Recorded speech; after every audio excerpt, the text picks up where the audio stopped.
Ils ont pris l'ascenseur social et sont devenus des transclasses. C'est le grand angle de ce samedi 9 janvier.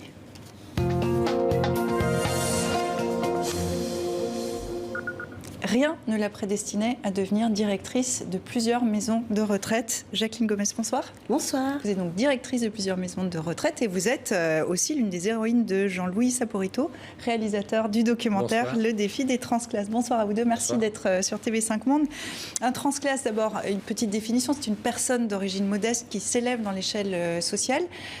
Vous, au départ, on peut le dire, vous me dites si vous me passez l'expression, mais vous cumulez les handicaps. Vous êtes femme. Oui. Jeune. Oui. Noire. Oui. De banlieue. Tout à fait. Quel est votre parcours? Comment vous êtes arrivée à devenir directrice de plusieurs EHPAD? Alors moi, je suis née à Montreuil. Jusqu'au lycée, j'étais à Montreuil. Ensuite, j'ai eu la chance de pouvoir intégrer l'université Paris 2 Panthéon-Assas. Et c'est à partir de là qu'il y a des choses qui se sont effectivement jouées. J'ai eu un master 2 cadre du secteur social et ensuite j'ai pu intégrer un dispositif égalité des chances qui s'appelle la classe préparatoire intégrée à l'école des hautes études de la santé publique. Pendant un an, on est nourri, logé, blanchi. On est dans des conditions favorables pour réussir les concours et on est dans une année intense et qui nous permet de vraiment ressentir la notion d'équité pour préparer les concours de la fonction publique hospitalière que j'ai obtenue. Et après, vous arrivez dans ces maisons de retraite. Est-ce qu'on vous prend pour la directrice ou parfois ça arrive qu'on pense que vous faites un autre métier ou... Non, effectivement. Ça surprend? Moi, j'ai toujours eu une anecdote où, en fait, le premier jour sur mon premier poste, j'arrive et je suis très bien habillée, je suis stressée. Il faut que là, voilà, je suis madame la directrice, je rentre dans l'établissement et là, il y a un soignant qui m'interpelle et qui me dit « Bonjour, tu es la nouvelle ASH ». Donc, ce sont les agents de service hospitalier qui font le ménage dans les établissements. Et là, je lui réponds non, je suis la nouvelle directrice adjointe et je suis votre supérieure. Voilà, donc ça surprend un petit peu. Ça surprend toujours. Voilà. Vous êtes un transclasse, vous aussi. Est-ce que c'est pour ça que vous avez fait ce film? Pour quelle raison vous l'avez fait? Alors, je voulais écrire quelque chose pour mes petits-enfants, pour qu'ils sachent d'où venaient leurs parents et tout. Et puis, j'ai lu un livre qui m'a donné envie de le faire et j'ai pris conscience de ce qu'était un transclasse.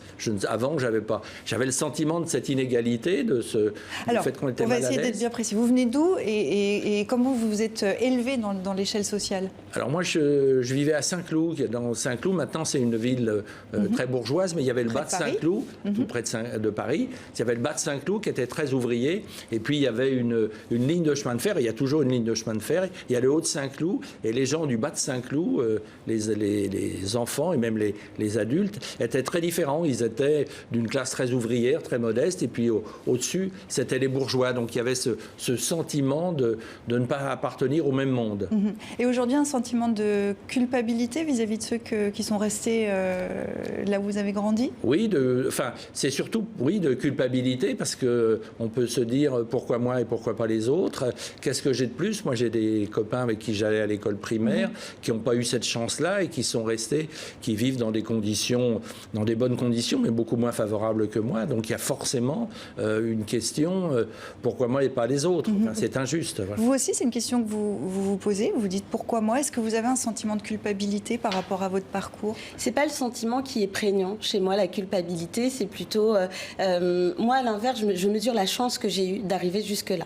Et je me dis, de cette chance, j'ai envie de la transmettre, j'ai envie d'essayer de la donner aux autres aussi et de me dire que c'est possible pour les autres. Mais j'ai pas forcément un sentiment de culpabilité.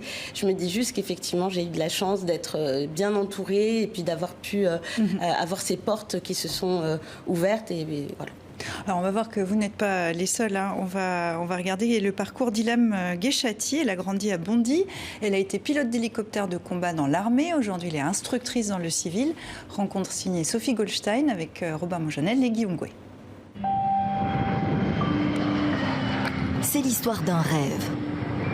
À 8 ans déjà, Ilham Gheshati regarde très haut dans le ciel. Elle dessine des avions. Elle veut voler, comme un oiseau. 20 ans plus tard au Bourget, la voici formatrice de pilotes de jet privé comme celui-ci, un Falcon 7X de Dassault. Elle s'entraîne régulièrement, comme tout instructeur. La technologie évolue, il faut apprendre tous les jours et mettre en pratique. Donc on va décoller de Vancouver et puis direction Seattle. Parce que c'est juste au sud. Alors le Digido, tu confirmes? Je confirme. C'est en simulateur de vol chez Dassault Training Center. Le simulateur, de toute façon, qu'on soit dans l'armée ou dans le civil, le simulateur est vraiment un outil indispensable, hein, vraiment pour dégrossir le travail et pour se sentir à l'aise.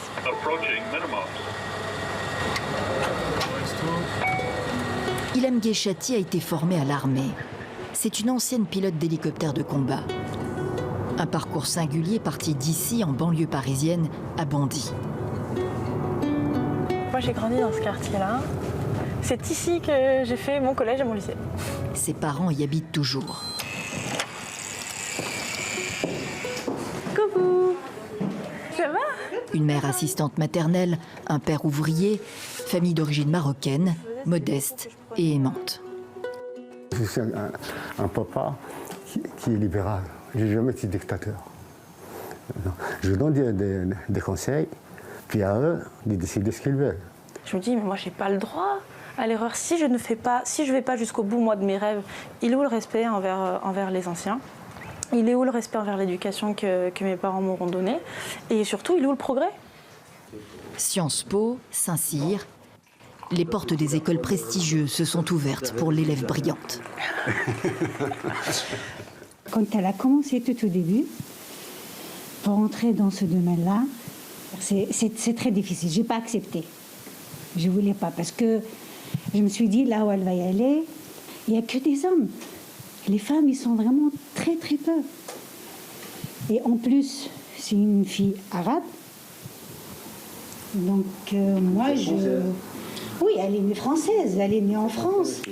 Mais quand même. Donc, voilà, tout ça, je m'inquiétais. Elle est partie très jeune aussi.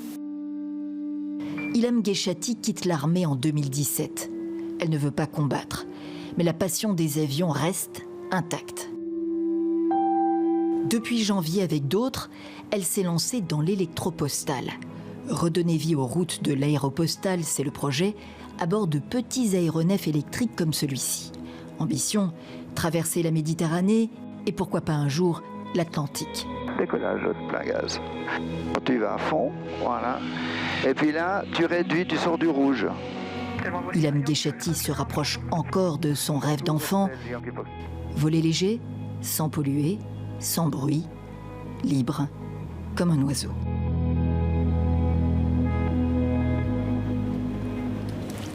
Jacqueline Gomez, votre réaction à ce qu'on vient de voir, à ce parcours? Je suis fière et il y a beaucoup de choses qui me parlent. C'est très beau comme parcours. On voit qu'elle évolue entre son quartier d'origine, ses jets, voilà. Est-ce que vous vous sentez ballottée entre deux milieux? Oui, complètement. Moi, je reviens souvent à Montreuil, j'ai toujours mes amis à Montreuil.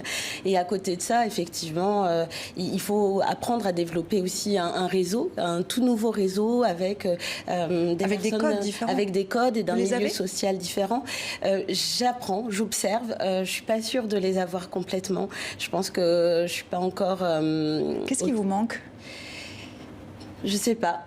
Honnête, il me manque quelque chose, mais je ne l'identifie pas encore. Est-ce que ça vient des choses que j'aurais dû apprendre dans ma jeunesse, en tout cas dans la façon de faire, dans la façon de parler peut-être, et d'utiliser un certain vocabulaire. Je sens en tout cas un décalage, mais je n'arrive pas parfois à le percevoir de manière nette. Comment votre famille perçoit votre parcours?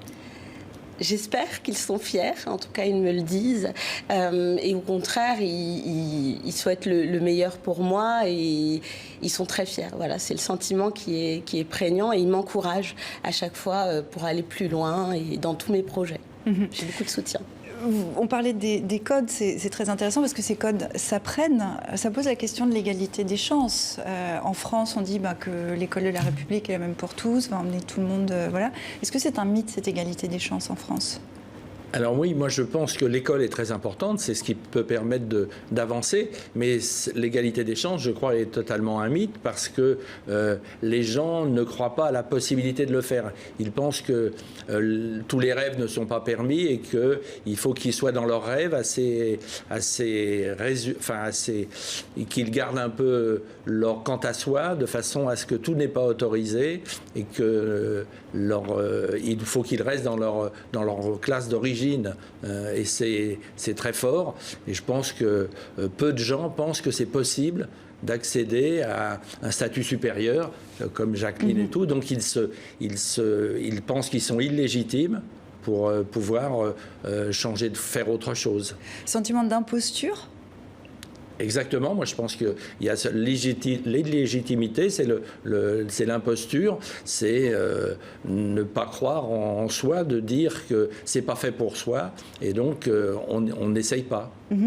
Vous, c'est un sentiment que vous ressentez, d'avoir honte, la sensation d'être une imposture là où vous vous trouvez, parce que c'est des choses qui reviennent, c'est des éléments qui reviennent souvent quand on parle à des personnes qui ont changé de milieu. Oui, effectivement, c'est quelque chose qui revient. Au début, je ne le disais pas que j'étais directrice quand je revenais voir mes amis, je disais que j'étais agent administratif. C'était plus simple, et puis même quand je rencontrais des personnes, de dire que je suis agent administratif, moi ça me rassurait, et puis on me posait plus de questions, et ça collait presque avec l'image que je renvoie, et c'est des barrières qu'on se fixe à soi-même, parce qu'avec la maturité, aujourd'hui, je dis, voilà, je suis directrice d'établissement, directrice adjointe d'un centre hospitalier, et vous accompagnez même des jeunes, je crois. Oui, effectivement, j'ai la chance d'avoir en charge des établissements pour personnes en situation de handicap, des adolescents présentant une déficience intellectuelle, et c'est un secteur éminemment passionnant dans lequel j'ai la chance d'exercer.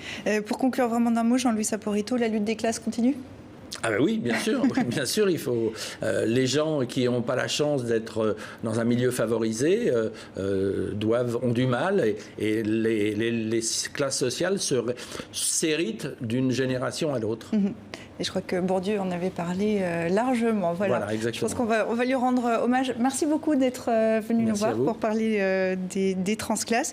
Madame la directrice, merci à vous aussi.